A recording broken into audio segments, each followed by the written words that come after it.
Que o Senhor Jesus abençoe a todos vocês. Nesta transmissão, queremos falar um pouquinho sobre tentações. O que vem a ser uma tentação? A primeira coisa que eu desejaria dizer é que você não deve confundir ser tentado com ter pecado.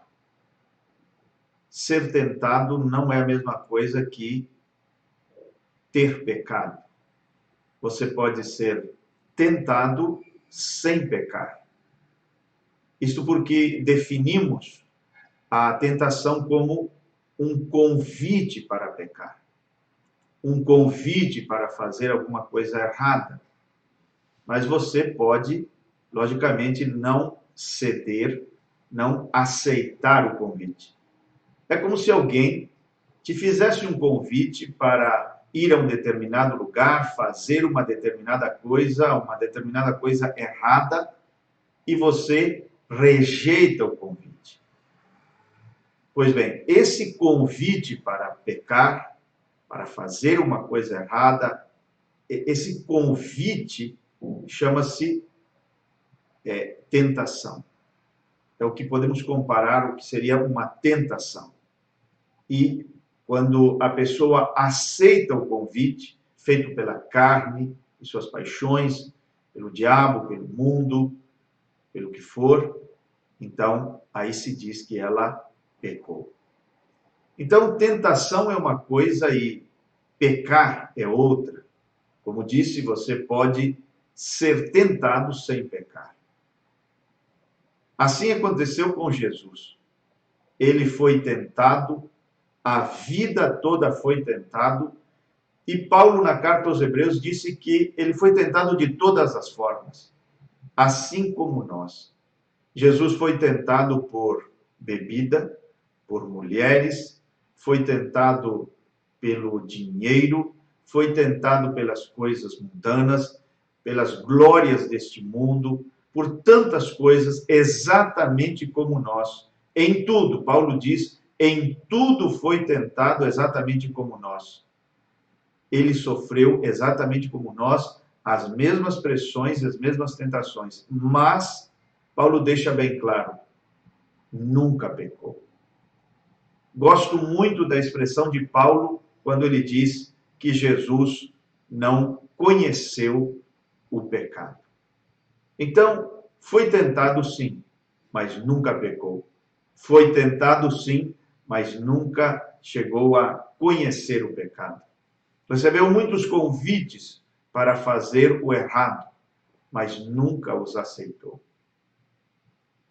Quando nós analisamos aquela parábola de 2 Samuel, capítulo 12, quando Natã visita Davi para falar-lhe em parábolas de seu pecado de adultério, ele esconde a repreensão vinda de Deus em uma parábola de um homem rico com muito gado, com muitas ovelhas, e um homem pobre que tinha somente uma ovelha. Então, esse homem rico era ele. Muitas mulheres, onde ele poderia saciar o seu apetite sexual. E aquele homem pobre com uma só ovelha representava na parábola Urias, que tinha uma única esposa. E na parábola, se você prestar atenção, Natã diz assim, e veio ao homem rico uma visita. Ele foi visitado. Veio a ele um visitante. Esse visitante bateu na porta do homem rico e o homem rico, ao invés de pegar uma de suas ovelhas, ou seja, saciar o seu apetite com uma de suas mulheres ou concubinas, ele então pegou uma mulher casada, a única mulher que Urias tinha, e cometeu adultério com ela. Olha como diz a parábola, veio a ele uma visita, um visitante, bateu na sua porta e ele pegou a ovelha do homem pobre, matou a ovelha do homem pobre e alimentou aquele visitante. Exatamente essa é a trajetória da queda, do pecado. Nós somos muitas vezes visitados, são visitantes Visitantes indesejáveis são visitas que batem na porta da nossa mente, querendo atenção, querendo ser alimentadas, e quando nós as rejeitamos, aquilo não passa de um convite apenas, um convite rejeitado. Mas o cair na tentação é quando nós alimentamos esse visitante. Às vezes somos visitados por pensamentos imorais, pensamentos impuros, pensamentos maus, pensamentos de vingança, pensamentos negativos, pensamentos depressivos, enfim, nossa mente é visitada por uma série de pensamentos maus, e as pessoas o que fazem? Alimentam esse visitante, alimentam esses pensamentos que estão batendo na porta de suas mentes. E ao alimentarem, eles estão cedendo e aceitando o convite e cedendo à tentação, pecando, portanto. Então, quero que você note a diferença.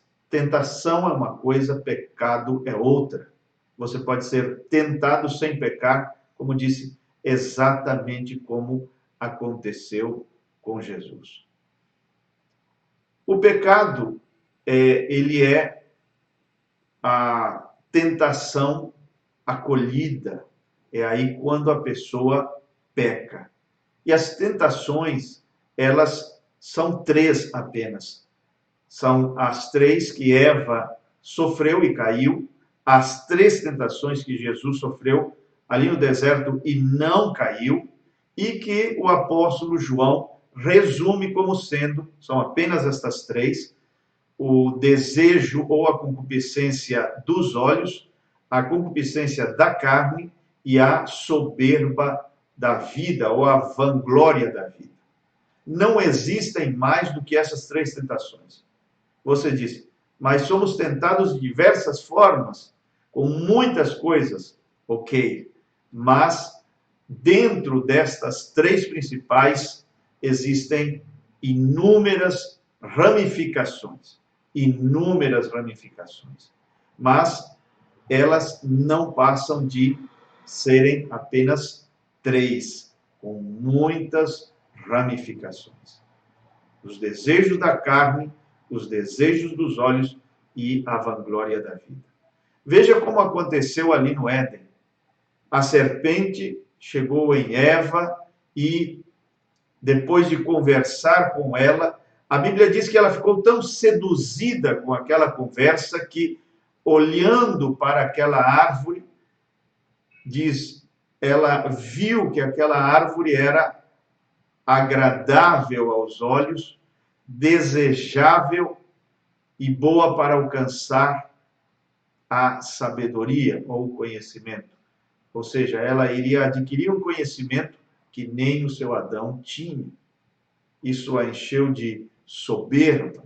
Ali veio a soberba da vida, e quando ela viu que era agradável aos olhos, isso são os desejos ou concupiscência dos olhos e os desejos da carne, porque nós sabemos que Eva não comeu uma maçã, mas sabemos exatamente o que aconteceu ali no Éden. Foram os desejos da carne.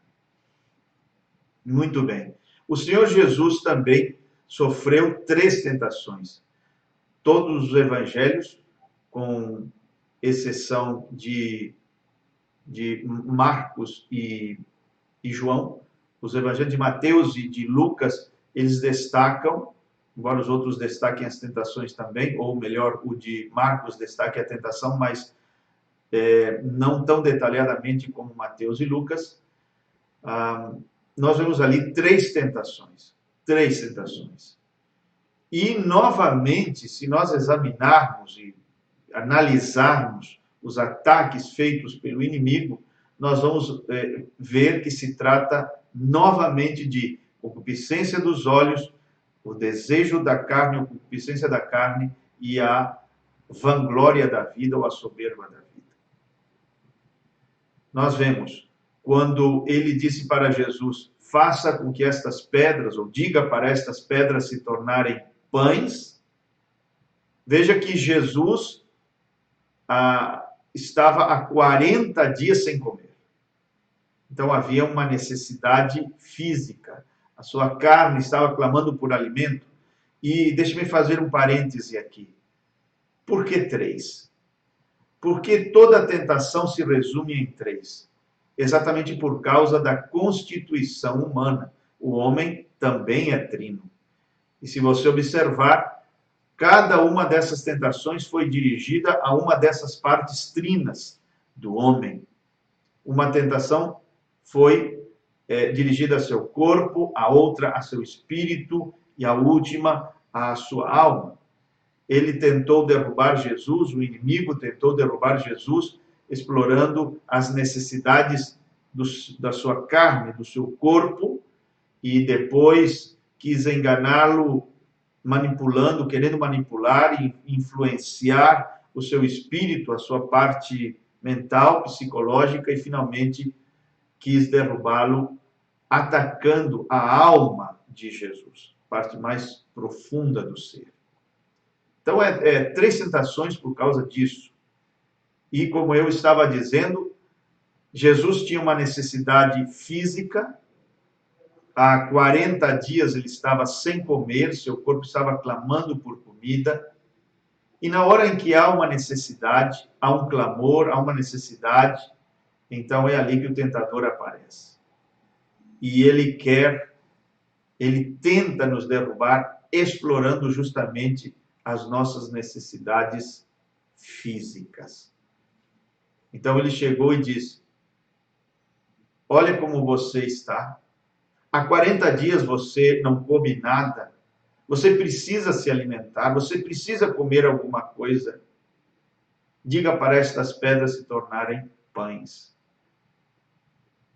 Mas Jesus resistiu essa tentação com o que está escrito, com a palavra de Deus. E essa é a maneira, por isso nós devemos de ler a palavra, interiorizar a palavra, memorizar a palavra, meditar na palavra, ouvir a palavra e estarmos cheios da palavra para que possamos vencer as tentações. Como se vence tentações? Assim como Jesus venceu, citando a palavra, citando o que está escrito, fazendo da palavra o nosso escudo, a nossa proteção, colocando a palavra entre nós e essa tentação, entre nós e o nosso adversário, entre nós e o tentador. Ele citou a palavra, resistiu ao diabo com a palavra e obteve a vitória sobre a tentação. Então o diabo não conseguiu derrubar Jesus, explorando as necessidades físicas de Jesus, os clamores físicos. Muitas vezes isso acontece na questão sexual, quando o homem ou a mulher, principalmente o homem, tem necessidades físicas nessa área, clamores, necessidades, e a esposa não o satisfaz, ou a esposa não é uma vigilante nessa área. O diabo muitas vezes chega e explora e fala na mente de um homem que está ali há muito tempo sem ter relações íntimas com a sua esposa e explora essa necessidade física, apresentando a ele outra mulher, uma amante, e preparando aquele homem psicologicamente para um adultério. O diabo faz exatamente assim. Por isso você tem que vencer isso com a palavra. É a maneira como se vence, com a palavra. Não conseguiu vencê-lo explorando as suas necessidades físicas. Não conseguiu atingi-lo por meio do corpo. Então ele vai para uma segunda tentação. Então, pelos desejos da carne, no caso, comida, não deu conta. pulou para seu espírito, a parte psicológica, explorou sua imaginação, mostrou a ele os reinos deste mundo, a glória deles, o dinheiro, todas as atrações mundanas, mexeu com a mente de Jesus, mas também não conseguiu. Novamente, Jesus o resistiu com a palavra e Satanás foi derrotado. E, finalmente, ele quis atingir a alma de Jesus. Sabe como?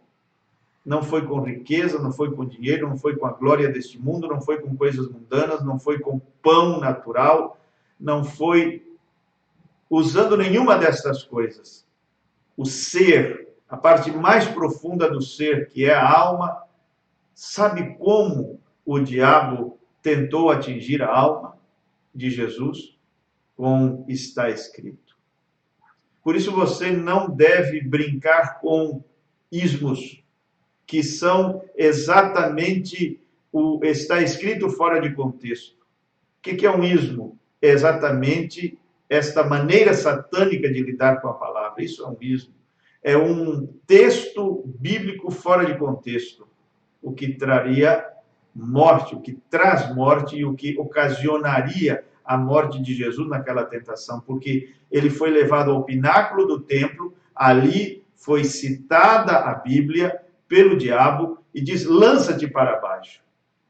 E citou a Bíblia. Está escrito, veja, parágrafo tal, olha como está escrito.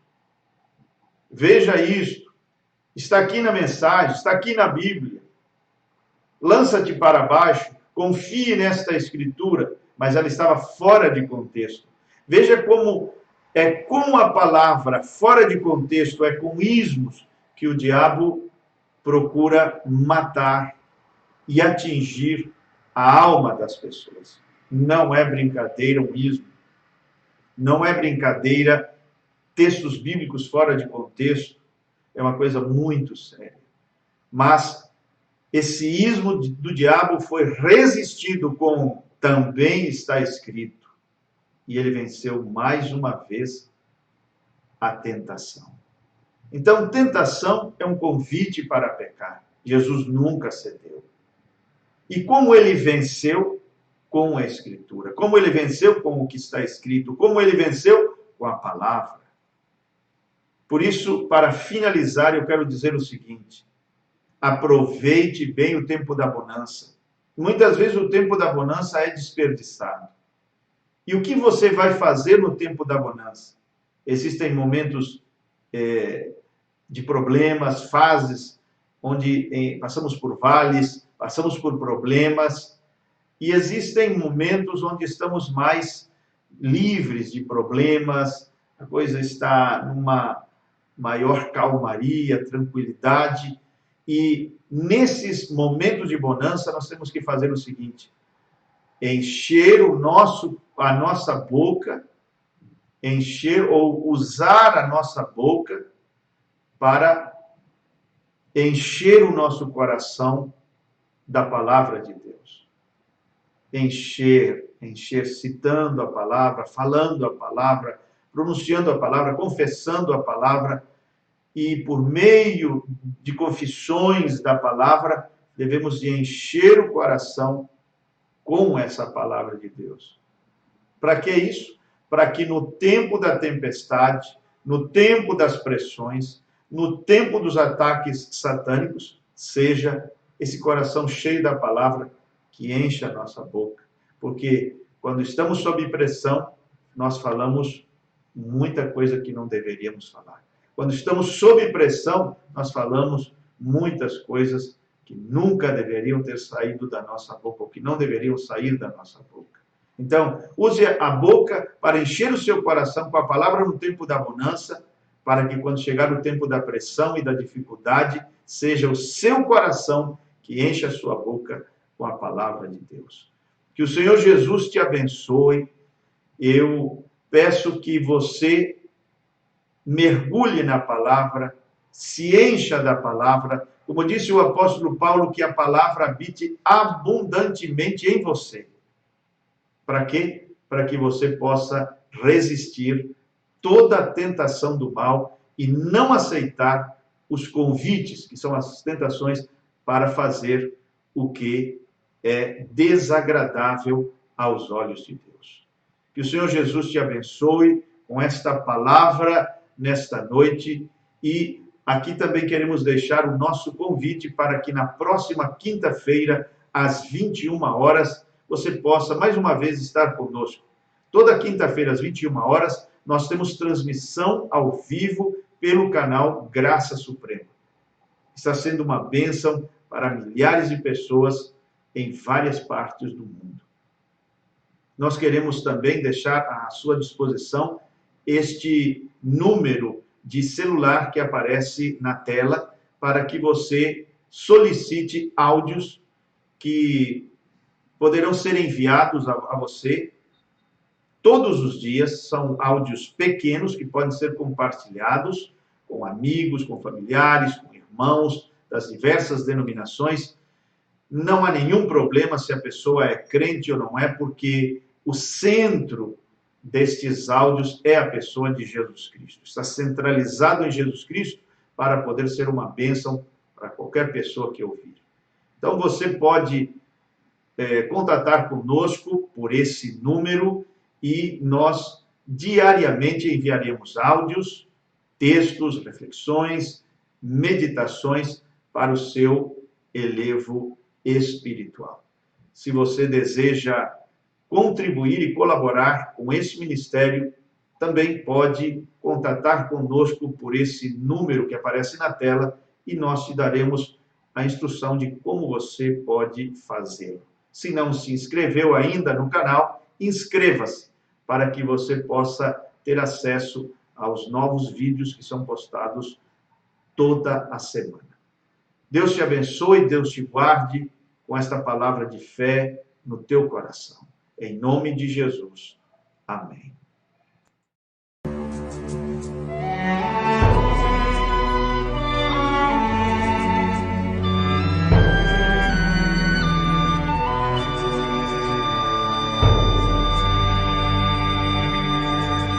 Preciosa graça de Jesus, perdido me fez ver. Não